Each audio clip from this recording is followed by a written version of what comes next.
Lucas capítulo 17 y sus ojos puestos sobre el verso 20 hasta que terminemos en el versículo 37. Vamos a leer juntos la palabra de Dios.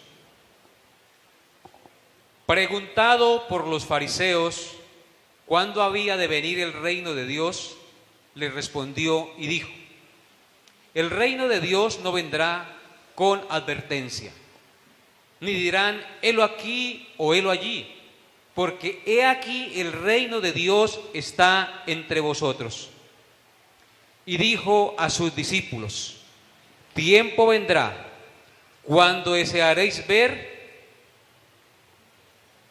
uno de los días del Hijo del Hombre y no lo veréis, y os dirán helo aquí o helo allí, no vayáis ni lo sigáis.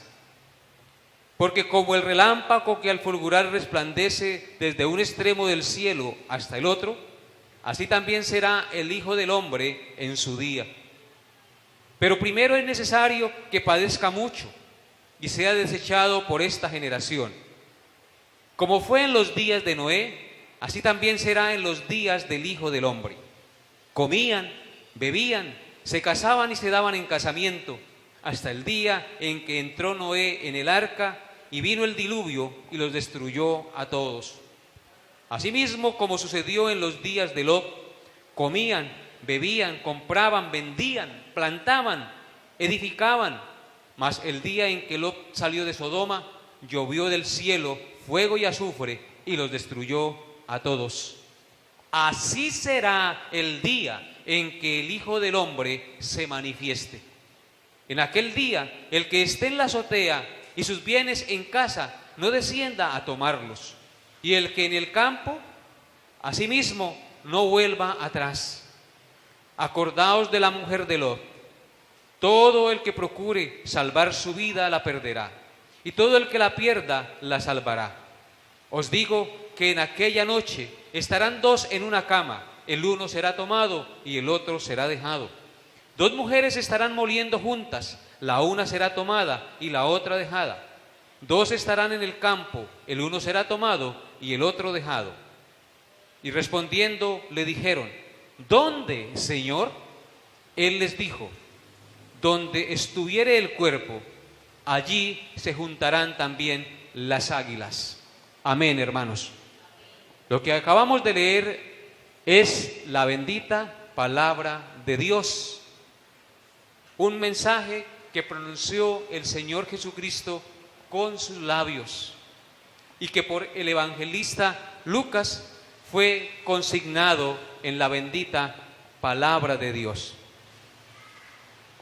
Entonces, hermanos, vamos a estudiar este pasaje con la ayuda de Dios y de su Santo Espíritu. Este pasaje es muy largo. Yo creo que nos va a tomar 2 sermones exponerlo, porque tiene mucho que enseñar. Y por eso les animo a disponer su espíritu para recibir la enseñanza del Señor. Versículos 20 y 21. Dice el texto que nos corresponde estudiar: preguntado por los fariseos cuándo había de venir el reino de Dios, le respondió y dijo: el reino de Dios no vendrá con advertencia, ni dirán helo aquí o helo allí, porque he aquí el reino de Dios está entre vosotros. El Señor nos enseña, en primer lugar, aquí en este pasaje, que el reino de Dios es totalmente distinto a los reinos de este mundo. Eso es lo que podemos percibir al leer estos 2 primeros versículos. El reino de Dios es totalmente distinto a los reinos de este mundo. Es totalmente distinto a lo que nosotros nos imaginamos y creemos que es. A la pregunta que los fariseos le hicieron al Señor Jesús acerca de cuándo había de venir el reino de Dios a la tierra, el Señor les contesta 2 cosas. En primer lugar, les contesta que el reino de Dios no vendrá con advertencia. Es decir, que su aparición no será anunciada con bombos y platillos, ni con signos exteriores de poder humano y de dignidad. Los judíos, los escribas, esperaban un libertador liderando un gran ejército fuertemente armado, con carros, con caballos, librándolos del yugo romano, del imperio romano que los tenía cautivos, trayendo la gloria que Israel tuvo en los tiempos del rey David y del rey Salomón. Eso era lo que ellos se imaginaban, que llegara un libertador el cual tomara las riendas de la nación y convocara un gran, numeroso y poderoso ejército para pelear contra el imperio romano y librarse de su yugo, y que Israel volviera a tener la gloria que tuvo en los tiempos del rey David y del rey Salomón, hermanos. Eso era lo que ellos esperaban. Pero el Señor les dice que el reino de Dios no se manifestará como un espectáculo del cual se dirá: mírenlo aquí, mírenlo allí, helo aquí, helo allá. No, así no será. Es decir, que no será como ellos imaginaban la venida de ese reino, sino de otra manera muy diferente a la que ellos pensaban y esperaban. Por ejemplo, hermanos, para tener una idea de cómo es el reino de Dios y qué dijo Cristo, vaya conmigo, sin perder Lucas, al Evangelio de Juan, capítulo 18, versículos 33 al 37. Dice el Señor: está Cristo ya a punto de ser crucificado y entregado en manos de Poncio Pilato. Entonces Pilato volvió a entrar en el pretorio y llamó a Jesús y le dijo: ¿eres tú el rey de los judíos? ¿Por qué le pregunta a él? Por si él era el rey de los judíos. Porque recordemos que a Cristo lo crucificaron porque él se proclamó como el rey que había de venir, como el Mesías prometido, el que ellos estaban esperando, pero no de la manera que ellos se imaginaban. Entonces Pilato: ¿eres tú? Le dice: ¿eres tú el rey de los judíos? Jesús le respondió diciendo: ¿dices tú esto por ti mismo o te lo han dicho otros de mí? Le responde con una pregunta el Señor. Esa afirmación que tú dices de que yo soy el rey de los judíos, ¿lo dices de tú mismo o te lo han dicho de otro? Y Pilato le respondió: ¿soy yo acaso judío? Tu nación y los principales sacerdotes te han entregado a mí. ¿Qué has hecho? Respondió Jesús: mi reino no es de este mundo. Si mi reino fuera de este mundo, mis servidores pelearían para que yo no fuera entregado a los judíos. Pero mi reino no es de aquí. ¿Qué contesta Cristo? Que su reino no es de este mundo. Si su reino fuera de este mundo, dice, mis servidores pelearían para que yo no fuera entregado a los judíos, pero mi reino no es de aquí. Él vino a traer el reino de Dios a la tierra. Y le dijo entonces Pilato: ¿luego eres tú rey? Respondió Jesús: tú dices que yo soy rey. Yo para esto he nacido. Para esto he venido al mundo, para dar testimonio a la verdad. Todo aquel que es de la verdad, oye ¿qué? Mi voz. ¿Qué dice el Señor Jesús acerca de su reino? Él dice que Él es el rey que esperaban los judíos, pero que ellos lo rechazaron. Dice: tú dices que yo soy rey. Yo para esto he nacido. ¿Para qué nació Cristo a este mundo? Para ser rey, dice, y para dar ¿qué? Testimonio a la verdad. Todo aquel que es de la verdad oye mi voz. Entonces, el reino de Dios es la proclamación del reinado de Cristo sobre la tierra. Es la verdad de Dios manifestándose en el mundo para la salvación de los hombres y el perdón de sus pecados. Pero aquellos que esperaban ese rey lo rechazaron, porque no pudieron comprender ni percibir quién era él. Entonces, por eso es que el Señor les dice que el reino de Dios, volviendo a Lucas, no vendrá con advertencia, ni dirán helo aquí o helo allá. El Señor les dice que no se manifestará como un espectáculo del cual ellos se imaginaban, sino que será de una manera muy diferente, y se da de una manera muy diferente en el momento en que ellos preguntaron por eso. En segundo lugar, el pasaje de Lucas capítulo 17, versos 20 y 21, nos enseña que el reino de Dios que ellos esperaban, les afirma que ese reino en realidad ya está en medio de ellos y ellos no se habían dado cuenta. En primer lugar, les afirmó que el reino de Dios era diferente al reino de los hombres. Y en segundo lugar, les muestra que el reino de Dios ya está en medio de ellos y ellos no se habían dado cuenta. Noten las palabras.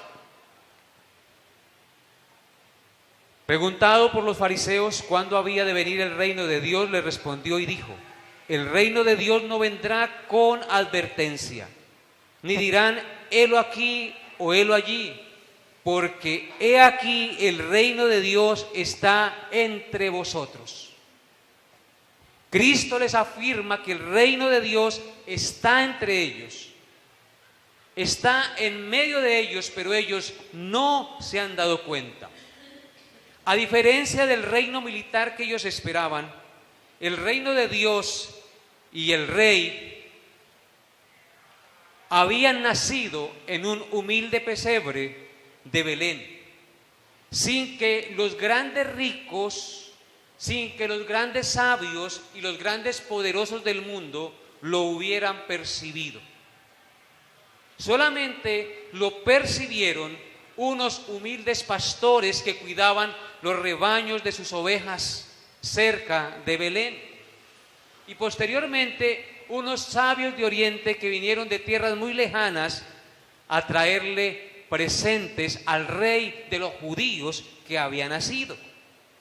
Ustedes recuerdan que cuando Jesús nació en Belén de Judea, en días del rey Herodes, vinieron del oriente a Jerusalén unos magos o sabios diciendo: ¿dónde está qué? El rey de los judíos que ha nacido, porque su estrella hemos visto en el oriente y venimos a adorarle. Entonces, mis hermanos, el rey y el reino estaba en medio de ellos y ellos no lo podían ver. Reflexionemos por un momento en esta verdad. ¿Por qué razón estos religiosos que se ufanaban del conocimiento de las Sagradas Escrituras no podían ver el reino de Dios que estaba en medio de ellos y no podían reconocer al rey que tenían frente a sus narices? La respuesta es: por su orgullo religioso, por su incredulidad. En otras palabras, porque su pecado les había cegado los ojos.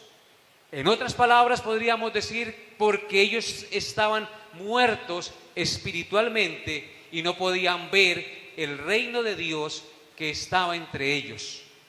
Si usted va a Juan capítulo 3, podrá cerciorarse de esta verdad por las mismas palabras de Cristo. Juan capítulo 3, versículos 1 al 3. Vamos a entender por qué razón ellos no podían ver el reino de Dios, por qué no podían percibir al rey y al reino que estaba entre ellos. Juan 3, del 1 al 3 dice: había un hombre de los fariseos, de los mismos que le preguntaron a Cristo cuándo había de venir el reino. ¿Están ahí? Dice, había un hombre de los fariseos que se llamaba Nicodemo, un principal entre los judíos. Este vino a Jesús de noche y le dijo: Rabí, sabemos que has venido de Dios como maestro, porque nadie puede hacer estas señales que tú haces si no está Dios con él. Ellos sabían muchas cosas de Cristo. Le reconocían que había venido de Dios, pero no le reconocían como rey, como Mesías. Le reconocían como un maestro simplemente. Y noten lo que responde Jesús. Respondió Jesús y le dijo: de cierto te digo, que el que no naciere de nuevo no puede ¿qué? Ver el reino de Dios. ¿Por qué razón los fariseos no podían ver el reino de Dios que estaba entre ellos y ver al rey y reconocer al rey que estaba frente a ellos? Porque estaban muertos espiritualmente, muertos en sus delitos y pecados, muertos en su orgullo, muertos en su arrogancia, muertos en sus propias ideas, muertos en sus propios pensamientos y concesiones de pensamiento. Ellos no habían nacido de nuevo. Y Cristo dice que solamente podrán percibir quién es Cristo y quién es su reino aquellos que por la gracia de Dios nazcan de nuevo. De cierto os digo que el que no naciere de nuevo no puede ver el reino de Dios, no puede entender la obra de Cristo, no puede reconocer a Cristo como su Señor y Salvador. Necesitamos de la obra sobrenatural de Dios en nosotros para poder ver el reino de Dios. Esa es la gran verdad, y por eso entendemos por qué estos judíos no podían ver a su rey. Hermanos, vaya conmigo a 1 Corintios 2:14. Vayan conmigo a 1 Corintios, capítulo 2, verso 14. Dice el Señor: pero el hombre natural, es decir, el hombre sin Dios. El hombre natural es de referencia a los hombres que nacen muertos espiritualmente. El hombre natural no percibe ¿qué? Las cosas que son del Espíritu de Dios, porque para él son locura, y no las puede entender porque se han de discernir espiritualmente. ¿Y qué continúa diciendo el texto? En cambio, el espiritual juzga todas las cosas y él no es juzgado de nadie. Ahora nosotros entendemos por qué muchas veces le decimos a nuestros familiares, a nuestros amigos, que crean en Cristo, que se arrepientan. Hablamos del significado de la muerte de Cristo en la cruz y no reciben el mensaje, no aceptan el mensaje que se les proclama. ¿Por qué razón? Porque están muertos espiritualmente, es decir, porque no han nacido de nuevo. En otras palabras, porque son hombres naturales que no pueden percibir las cosas del Espíritu de Dios. Solo hasta que Dios interviene de manera sobrenatural en nuestra vida, podemos comprender la obra de Cristo en favor de nosotros. Podemos entender que el reino de Dios no es un reino como lo imaginan los hombres, sino que es un reino espiritual. El reino de Dios, antes que material, es espiritual. Ese fue el reino que vino a traer el Señor Jesucristo. Es un reino que trasciende de lo espiritual a lo eterno y a lo perfecto. El reino de Cristo consiste en una transformación interior, en un cambio de corazón y mente que nos lleva a obrar en la justicia, el amor y la santidad de Dios. Eso es el reino de Dios. Y eso se hace de manera invisible en el corazón de los hombres por el mensaje del Evangelio de nuestro Señor Jesucristo. Por eso fue que el apóstol Pablo dijo en Romanos 14, 17 las siguientes palabras. Romanos 14, 17. Él dijo lo siguiente: porque el reino de Dios no es comida ni bebida, sino justicia, paz y gozo en el Espíritu Santo. El reino de Dios no es principalmente un reino material. El reino de Cristo es un reino espiritual que trasciende a lo eterno, a lo santo y a lo perfecto, mis hermanos. No es comida ni bebida, no es juerga, no son solo paseos, hermanos. El reino de Dios es justicia, paz y gozo en el Espíritu Santo. Aleluya. Todo el que tiene a Cristo tiene la justicia de Dios imputada en él, la justicia del Santo Hijo de Dios en su favor. Todo el que está en el reino de Dios o el que tiene a Cristo tiene paz interior. Justificados pues por la fe, tenemos paz interior y paz para con Dios por medio de nuestro Señor Jesucristo. Y todo aquel que tiene al Espíritu Santo de Dios tiene gozo, hermanos, gozos. A pesar de las pruebas, de las tribulaciones y de las angustias que tenemos que enfrentar, como tal vez la enfrenta en estos momentos la familia Herrera, en el fondo de nuestro corazón hay paz, porque Cristo está gobernando nuestro corazón. Su reino, su palabra, sus principios nos dan aliento y fortaleza. ¿No es así? Porque el reino de Dios no es comida ni bebida, sino justicia, paz y gozo en el Espíritu. Y fue por eso que el Señor Jesús dijo en Mateo 5:3, no lo busquen: bienaventurados los pobres en espíritu, porque de ellos es el reino de los cielos. Aquel que es tocado por la gracia y la misericordia de Dios reconoce su bancarrota espiritual, reconoce su pecaminosidad, reconoce que nada bueno hay en él y que solo hay uno bueno, y ese es Dios. Al reconocer que nada bueno hay en él, entonces Dios lo lleva a los pies de Cristo y le imputa su justicia.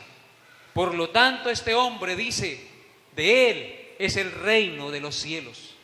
Por eso, ¿quién es el hombre feliz? ¿Quién es el hombre que realmente goza en este mundo?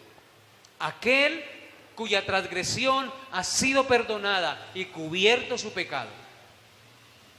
Bienaventurados los pobres en espíritu, los que reconocen su pecado y se humillan a los pies del Señor. ¿Por qué? Porque la justicia de Cristo les es imputada. Entonces, por la justicia de Cristo, de ellos es el reino de los cielos. Amén. Bendito sea nuestro Dios. Versículos 22 y 25 de nuestro pasaje de Lucas capítulo 17. Versículo 22. Y dijo a sus discípulos: tiempo vendrá cuando desearéis ver uno de los días del Hijo del Hombre y no lo veréis. Y os dirán: helo aquí, helo allí, no vayáis ni lo sigáis. Porque como el relámpago que al fulgurar resplandece desde un extremo del cielo hasta el otro, así también será el Hijo del Hombre en su día. Pero primero es necesario que padezca mucho y sea desechado por esta generación. Según el versículo 22, ahora el Señor Jesús se dirige con estas palabras a sus discípulos. Aunque los fariseos le están escuchando, el Señor ahora habla a sus discípulos, tanto a los de ese entonces como a los discípulos de todos los tiempos, entre los cuales estamos usted y yo. Por lo tanto, estas palabras son también para nosotros, los hijos de Dios. De estos versículos podemos aprender tres cosas. En primer lugar, podemos aprender que llegará el día en que este mundo estará tan lleno de maldad y ofendiendo tanto a Dios, que como discípulos de Cristo desearemos vivir, aunque sea uno de los días gloriosos de su reinado perfecto, donde no existe la maldad. ¿No es así, hermanos? Nuestro mundo está tan lleno de maldad y cada día se tolera y se aprueba tanto el pecado en nuestra sociedad, que parece que la palabra de Dios y el temor de Dios no existe en el corazón de los hombres. Llegará ese día, hermanos, que ya estamos viendo, que ya se aproxima. Nosotros vemos una sociedad totalmente corrompida, totalmente de espaldas a Dios, sin ningún temor de Dios en sus corazones.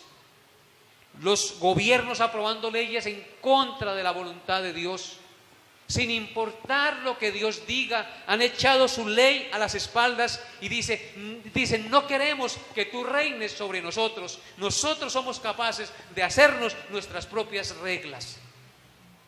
Y eso, por supuesto, causa dolor, causa tristeza en nuestro corazón, hermanos, porque como discípulos de Cristo nosotros queremos ver que la palabra de Dios corra y sea glorificada en este mundo. Pero muchas veces, aún entre los mismos cristianos, vemos cómo la frialdad espiritual los invade y los aparta de las cosas de Dios. Por eso dice el texto, y dijo a sus discípulos, tiempo vendrá cuando desearéis ver uno de los días de los hijos del hombre y no lo veréis.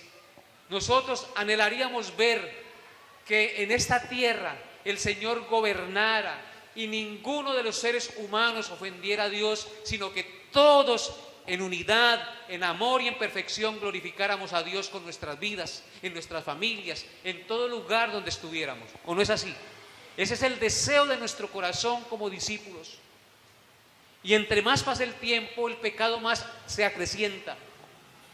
Y por eso, hermanos, dice el texto que tiempo vendrá cuando desearemos ver, aunque sea uno de los días de Cristo viviendo en perfección, gobernando sobre esta tierra. Pero no lo veremos, simplemente será ese anhelo, ese deseo de querer ver la justicia y el amor de Dios en esta humanidad, de querer ver que el malvado reciba su castigo y que no se burle más de Dios. Llegará ese día, hermanos. De hecho, yo a veces deseo que el Señor venga, yo a veces deseo que el Señor haga justicia. Y le digo, Señor, ¿por qué tu palabra no es escuchada? Aún entre los mismos creyentes, la frialdad espiritual, hermanos. Desechando y acogiendo las cosas de este mundo en primer lugar, en lugar de las de Dios. En segundo lugar, en el versículo 24, el Señor nos muestra que la segunda cosa que nos enseña este pasaje es que la segunda venida de Cristo será un acontecimiento repentino, que será como un relámpago que al fulgurar resplandece de un extremo del cielo hasta el otro. Noten lo que dice, porque veamos desde el 23, y os dirán, helo aquí y helo allí, no vayáis ni lo sigáis. En esa búsqueda y deseo de querer ver uno de los días de Cristo en perfección en esta tierra, algunos dirán, mire, el reino de Dios está aquí, vengan, que aquí está lo perfecto. Dice, no vayan, no lo sigan, no lo busquen. Porque como el relámpago, dice, que al fulgurar resplandece de un extremo del cielo hasta el otro, así también será el Hijo del Hombre en su día. Estas palabras nos indican que la segunda venida de Cristo será algo repentino. Será algo sorpresivo, cuando la gente menos lo piense, cuando la gente menos lo espere. Es por eso que más adelanticos leemos que será como en los días de Noé. Comían, bailaban, bebían y ¡jupa, mijo! desinteresados de las cosas de Dios. Dice, será como un relámpago que al fulgurar en el firmamento resplandece e ilumina, pero será repentino y rápido. En otra parte de las Escrituras nos dice que será la segunda venida de Cristo como ladrón en la noche. El ladrón no avisa cuando va a robar una casa. Así será Cristo en su segunda venida. No que Cristo sea un ladrón, sino que es comparado de la manera sorpresiva, ¿no? Así será Cristo en su venida segunda. Por eso la Escritura dice que nadie sabe el día ni la hora en que el Hijo del Hombre se manifestará con poder y gloria sobre esta tierra. Por eso debemos estar siempre preparados, haciendo su voluntad, para que cuando regrese no nos alejemos de Él avergonzados por nuestro pecado. Noten lo que dice Primera de Tesalonicenses capítulo 5. Le invito a ir allá, mi amado hermano. Primera de Tesalonicenses capítulo 5. Está antes de Timoteo.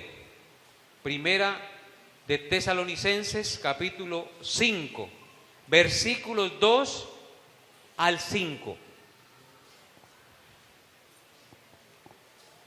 ¿Ya se ubicaron, hermanos?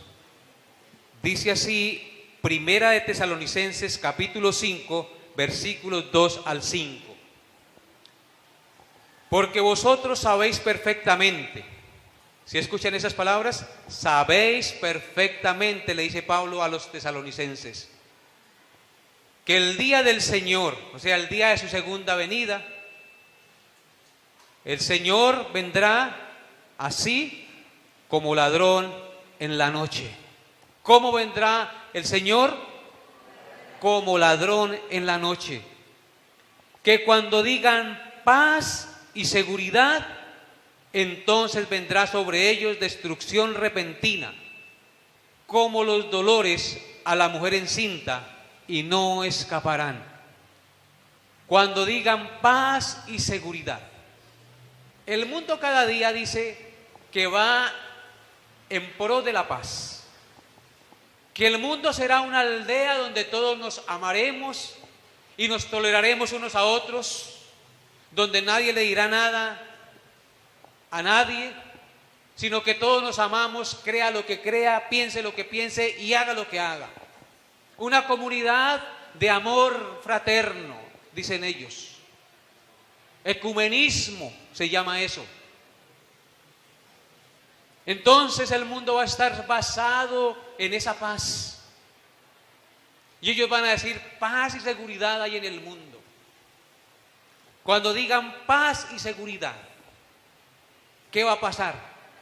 Sobrevendrá destrucción repentina, como los dolores a la mujer encinta, y no escaparán.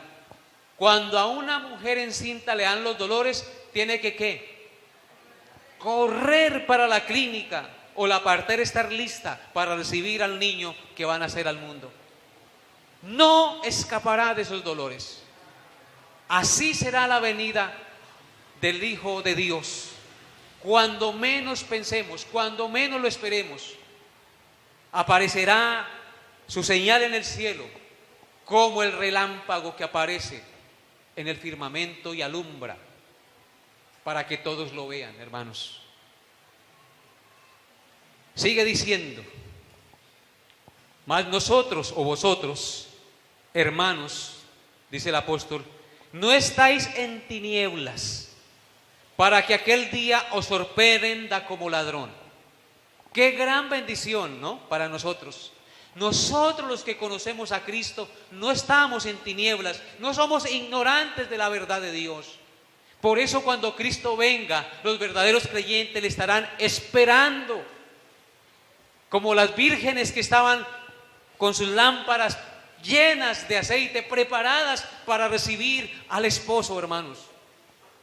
Nosotros no estamos en tinieblas para que aquel día os sorprenda como ladrón. Solo serán sorprendidos aquellos que se descuidan, que no tienen la prioridad en Dios, sino en los asuntos de este mundo. Solo ellos serán sorprendidos. Los que confíen en la paz y en la seguridad de sus propios pensamientos y de su propia manera de ver las cosas, ellos sí serán sorprendidos. Mas nosotros que conocemos la verdad, siempre estaremos velando y esperando al Señor. Por eso es que es tan urgente todos los días estar preparados, ya sea para que el Señor venga o para que la muerte nos lleve. ¿O no es así? Así es, hermanos. Versículo 5. Porque todos vosotros sois hijos de luz e hijos del día. No somos de la noche ni de las tinieblas. Por tanto, no durmamos como los demás, sino velemos y seamos sobrios. Pues los que duermen de noche duermen, y los que se embriagan de noche se embriagan. Ahí está una de las cosas que estarán haciendo aquellos que no esperan al Señor. Durmiendo, pero eso no quiere decir que nosotros no podamos dormir. Durmiendo en sus laureles, embriagándose, comiendo y bebiendo y diciendo que esto es la vida que yo me merezco, dicen algunos. El Señor los sorprenderá como ladrón en la noche. Pero nosotros somos hijos e hijos de la luz, hijos del día. No somos de la noche ni de las tinieblas, hermanos. Qué bendición saber estas cosas, ¿no es así? Estar preparados para la partida, estar preparados para recibir a nuestro gran Rey, al majestuoso Rey que dio su vida por nosotros. Anhelamos su segunda venida, Señor. Como dijo el apóstol Juan al final de Apocalipsis: sí, ven, Señor Jesús, ven, Señor Jesús. Maranata, te anhelamos, Señor, y deseamos tu segunda venida. Pero ese día estaremos firmes, estaremos en la justicia de Él, esperando para ser recibidos en sus brazos. La tercera cosa que nos enseña este pasaje es que primero, antes de que se dieran esas cosas, era necesario el sacrificio de Cristo. Vamos allá, a Lucas capítulo 17. Antes de que se dieran estas cosas de las cuales, o de que se den estas cosas de las cuales les he hablado, era necesario el sacrificio de Cristo. Verso 25. Pero vamos a leer desde el 24 para tener la idea completa. Porque como el relámpago que al fulgurar resplandece desde un extremo del cielo hasta el otro, así también será el Hijo del Hombre en su día. Pero primero es necesario que padezca mucho y sea desechado por esta generación. Mis amados hermanos, fue necesario que antes de que se diera esta promesa de su segunda venida, Cristo padeciera mucho. Fue necesario que Cristo fuera sacrificado en favor de nosotros en la cruz. ¿Por qué era necesario? Porque dice el texto, primero es necesario. Quiero que hagan énfasis en esa palabra. ¿Por qué fue y era necesario que primero Cristo padeciera mucho y fuera desechado de esta generación? Dos respuestas he dado a esta pregunta. En primer lugar, porque así estaba escrito. Capítulo 24 de Lucas, vaya conmigo allá. Así estaba escrito, Lucas 24, versículos 45 al 47. Dice así, Lucas 24, 45 al 47. Entonces, después de Cristo resucitado, se les aparece a sus discípulos. Entonces les abrió ¿qué? el entendimiento para que comprendiesen las Escrituras. Mis amados hermanos, si Dios no nos habla el entendimiento, no podemos comprender las Escrituras, no podemos comprender su sacrificio, ni amarlo, ni tener pasión por Él. Entonces les abrió el entendimiento para que comprendiesen las Escrituras y les dijo: así está escrito. Y así fue que necesario que el Cristo padeciese y resucitase de los muertos al tercer día, y que se predicase en su nombre el arrepentimiento y el perdón de pecados en todas las naciones, comenzando desde Jerusalén. Ahí vemos entonces por qué era necesario que Cristo padeciese y fuese desechado de esta generación, porque así estaba ¿qué? Escrito. Y lo que está escrito, escrito está. Cielo y tierra pasarán, pero las palabras de Dios no pasarán. ¿Qué estaba escrito? Que era necesario que el Cristo padeciese y resucitase de los muertos al tercer día. Esa es la obra de Cristo en la cruz consumada. Pero también era necesario que esa obra se predicase en su nombre, el arrepentimiento y el perdón de pecados en todas las naciones del mundo. Y eso es lo que nosotros estamos haciendo hoy. Ustedes escuchan hoy el Evangelio de Dios porque ese fue el mandato de Dios y así está escrito, y se cumple porque se cumple. Amén. Yo no quería ser pastor, yo vine a Villavicencio con unos objetivos totalmente diferentes, pero mire dónde me tiene Dios, cumpliendo su voluntad en mí. Amén. Y Dios cumplirá su voluntad en cada uno de nosotros, pase lo que pase, porque así está escrito. Y número 2, ese pasaje nos enseña que sin derramamiento de sangre no hay remisión de pecados. Dios exige la pena de muerte como la paga del pecado. Dice el texto, porque era necesario, porque primero es necesario que padezca mucho y sea desechado por esta generación. Esa palabra padezca significa que Cristo entregaría su vida en la cruz, que derramaría su sangre para la remisión de nuestros pecados. Cristo tenía que morir como el Cordero perfecto, porque sin derramamiento de sangre no hay remisión o perdón de pecados. Era necesario que Él muriera. El Cordero perfecto de Dios era el único que podía remover nuestros pecados, cubrir nuestros pecados, y por eso fue necesario que Él fuera a la cruz. Por eso en Hebreos 9:22 dice, no lo busquen, yo lo leo: y casi todo es purificado según la ley con sangre, y sin derramamiento de sangre no se hace remisión. Sin derramamiento de sangre no se hace remisión. Era necesario que el justo muriera por los injustos. Amén. Entonces esas tres cosas nos enseñan estos 3 versículos. Mis amados hermanos,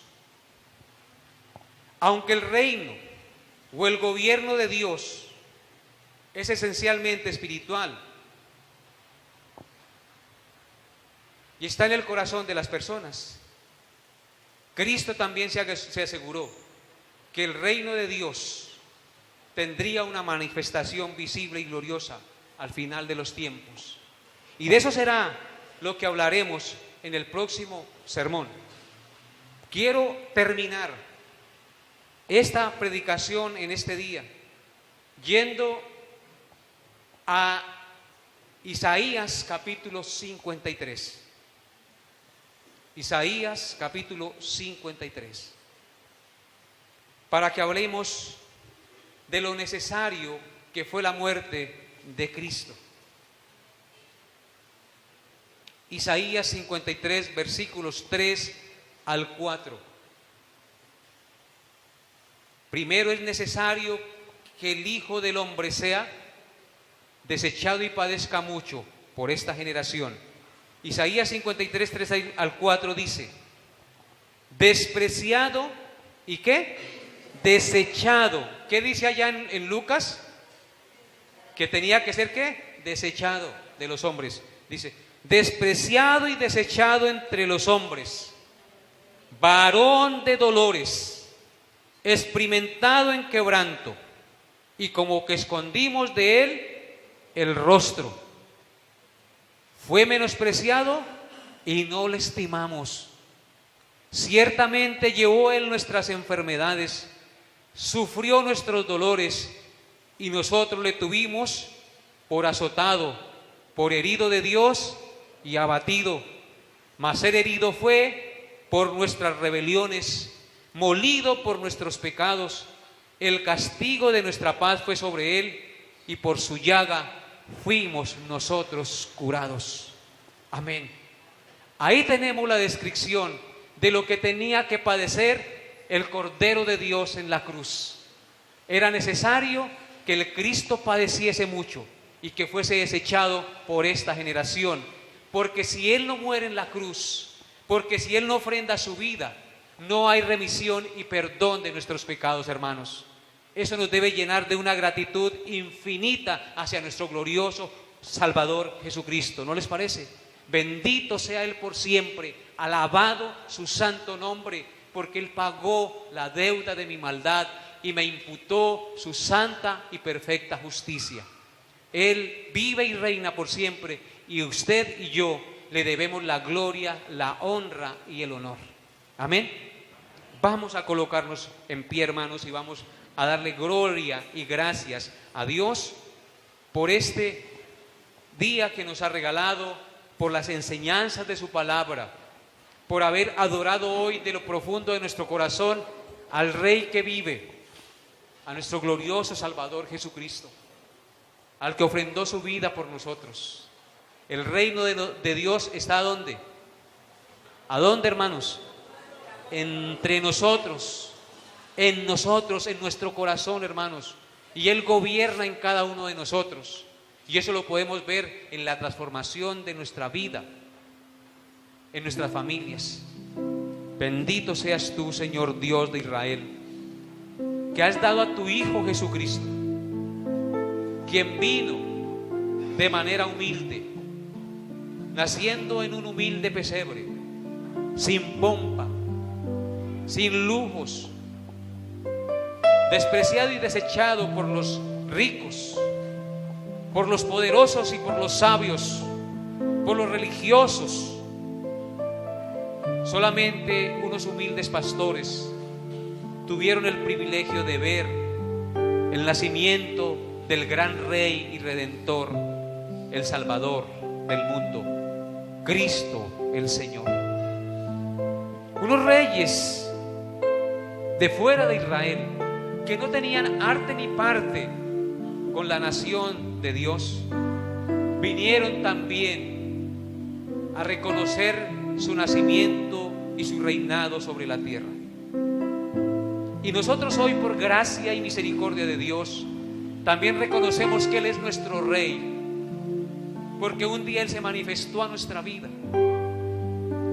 y nos hizo entender que éramos pecadores y que Él había venido del cielo a la tierra, humillándose para ofrendar su vida por nosotros, para derramar su sangre y remover nuestros pecados